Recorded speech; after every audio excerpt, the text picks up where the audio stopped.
भारत के संविधान का यह दूसरा एपिसोड है। इससे आगे हमने पहला एपिसोड बनाया हुआ है। अगर आप भारत का संविधान जानना चाहते हो तो पहले एपिसोड से देखना शुरू कीजिए, लिंक आपको डिस्क्रिप्शन में मिल जाएगा। अगर आपको हमारे वीडियो पसंद आते हैं तो वीडियो को लाइक और शेयर कीजिए और हमारे इस चैनल को सब्सक्राइब कीजिए। तो आज का वीडियो यहाँ से शुरू करते हैं। भारतीय संविधान के दूसरे प्रकरण में हम जानेंगे भारत का कितना प्रदेश है और किस तरह से भारतीय प्रदेश की गिनती की जाती है। इसके अलावा भारत में नए राज्य को किस तरह से प्रवेश दिया जाता है और किस तरह से उसकी स्थापना की जाती है, और इसी तरह से भारतीय प्रदेश में जो राज्य स्थापित है उस राज्य के विस्तार में किस तरह से उलटफेर की जा सकती है, यानी कि सरहदों में किस तरह से बदलाव किया जा सकता है और नए राज्य की स्थापना की क्या पद्धति है। इस विषय पर आज के वीडियो में हम बात करेंगे।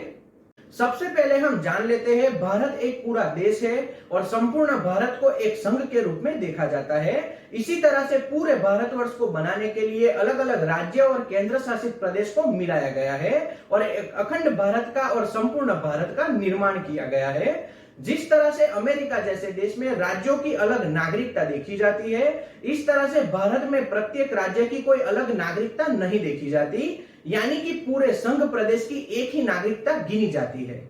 इसी तरह से पूरे देश के लिए भारत की संसद को कानून बनाने की संविधान के तहत सत्ता दी गई है और प्रत्येक राज्य को अपने प्रदेश के लिए कानून बनाने की विधानसभा को सत्ता दी गई है, यानी कि राज्य की सरकार अपने प्रदेश के लिए खुद का कानून पारित कर सकती है और संघ की सरकार पूरे देश के लिए कानून पारित कर सकती है। इस तरह से पूरी व्यवस्था बनाई गई है। अब हम आर्टिकल 1, 2 और 3 को समझते हैं। भारतीय संविधान में आर्टिकल 1 के तहत संघ का नाम और संघ के प्रदेश की बात की गई है। अखंड भारत को संघ बताया गया है और इसके तहत अलग अलग राज्य और केंद्र शासित प्रदेश को मिलाकर एक अखंड भारत का निर्माण किया गया है। भारत संघ की सरकार के द्वारा जो भी कानून बनाया जाता है उसे पूरे भारत पर लागू किया जाता है। अमेरिका के कानून के जैसे राज्यों को अलग अलग तरीकों से कुछ भी छूट नहीं दी गई, यानी कि नागरिकता अलग नहीं बनाई जा सकती। राज्य सरकार अपने प्रदेश के लिए कानून पारित कर सकती है, लेकिन केंद्र सरकार के द्वारा जो भी कानून पारित किया जाता है उसे राज्य सरकार के द्वारा स्वीकारना जरूरी माना गया है।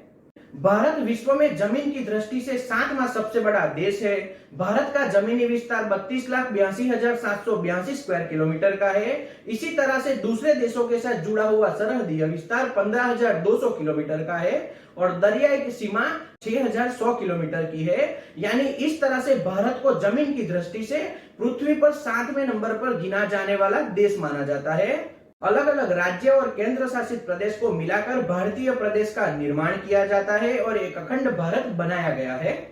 भारत में चुनी हुई केंद्र सरकार के द्वारा किसी भी प्रदेश को या फिर किसी भी प्रदेश की किसी भी विस्तार को भारत के प्रदेश में शामिल किया जा सकता है। आर्टिकल 2 के तहत बताया गया है, संसद को अगर लगता है किसी प्रदेश को शर्तों के साथ नए राज्य के रूप में प्रवेश देना चाहिए तो संसद में बहुमत स्थापित करके उस प्रदेश को भारत के किसी राज्य के तौर पर जोड़ा जा सकता है। भारतीय संविधान के आर्टिकल 2 के तहत भारत की संसद को 2 सत्ता दी गई है। पहला, संघ के प्रदेश में किसी राज्य को जोड़ा जा सकता है और दूसरा, संघ के किसी प्रदेश को अलग कर राज्य की स्थापना की जा सकती है। यानी हम समझ सकते हैं भारत के किसी प्रदेश में अस्तित्व में हो ऐसे किसी विस्तार को राज्य का दर्जा देकर अलग राज्य के रूप में स्थापित किया जा सकता है और इसी तरह से किसी प्रदेश को राज्य का दर्जा हासिल नहीं है ऐसे प्रदेश को राज्य के रूप में स्थापित किया जा सकता है। उदाहरण के तौर पर भारत का अभिन्न अंग जम्मू कश्मीर, जिसे संसद के द्वारा अलग किया गया और जम्मू कश्मीर को एक पूर्ण राज्य बनाया गया और लेह लद्दाख को केंद्र शासित प्रदेश के रूप में अलग किया गया। तो आप समझ सकते हो भारत के संविधान के आर्टिकल 2 के तहत केंद्र सरकार को यह सत्ता दी गई है कि केंद्र सरकार किसी प्रदेश को अलग कर सकती है और किसी भी प्रदेश को राज्य का पूर्ण दर्जा भी दे सकती है। भारतीय संविधान के आर्टिकल 3 के तहत बताया गया है, भारत की सरकार नए राज्य की स्थापना एवं जो भी राज्य अस्तित्व में है उसके विस्तार में उलटफेर कर सकती है, राज्य के सरहदों में उलटफेर कर सकती है और राज्य का नाम भी बदल सकती है। तो भारत के केंद्र सरकार को आर्टिकल 3 के तहत यह सत्ता मिली हुई है। हम इसे सरल भाषा में समझते हैं। भारत की चुनी हुई सरकार के द्वारा किसी राज्य का प्रदेश अलग करके, किसी दो राज्य को मिलाकर, किसी दो राज्य के अलग अलग विस्तार को मिलाकर, या फिर किसी राज्य के किसी एक प्रदेश को किसी राज्य के साथ जोड़कर एक नए राज्य की स्थापना की जा सकती है। आर्टिकल 2 और 3 में तफावत देखा जाता है। आर्टिकल 2 के तहत बताया गया है किसी भी राज्य में कोई भी विस्तार समाविष्ट नहीं है ऐसे प्रदेश को नए राज्य के रूप में स्थापना किया जा सकता है। और आर्टिकल 3 के तहत 4 बातें बताई गई है। जो प्रदेश किसी राज्य के साथ जुड़ा हुआ है उसे अलग करके, 2 से ज्यादा राज्यों को एक साथ में जोड़कर, किसी दो राज्य को अलग अलग विस्तारों को एक साथ में जोड़कर, या फिर भारत के किसी प्रदेश को किसी राज्य के साथ जोड़कर राज्य की स्थापना की बात बताई गई है। यानी आर्टिकल 2 किसी प्रदेश को राज्य के रूप में स्थापित करने की बात करता है और आर्टिकल 3 भारत के राज्यों के प्रदेश को जोड़कर एक अलग राज्य स्थापित करने की बात करता है। इन दोनों आर्टिकल में यही फर्क देखा जाता है। भारत की संसद के द्वारा आर्टिकल 2 और 3 में कोई भी सुधार किया जाता है तो ऐसे में संघ की यादी में उस प्रदेश को जोड़ना जरूरी है। उसे आर्टिकल 4 के तहत निर्धारित किया गया है।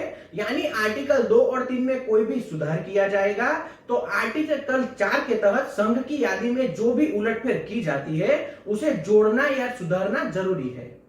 अनुच्छेद 4 में जो सुधार किया जाता है उसमें यह प्रस्तावित किया जाता है कि राज्य या फिर केंद्र शासित प्रदेश में जो भी उलटफेर की जाती है उसके माध्यम से राज्य की विधानसभा में कौन से बदलाव किए जाएंगे, यानी कि विधानसभा की कितनी सीटें बढ़ेगी या फिर कितनी सीटें घटेगी, यह सब अनुच्छेद 4 के माध्यम से बदलना जरूरी है।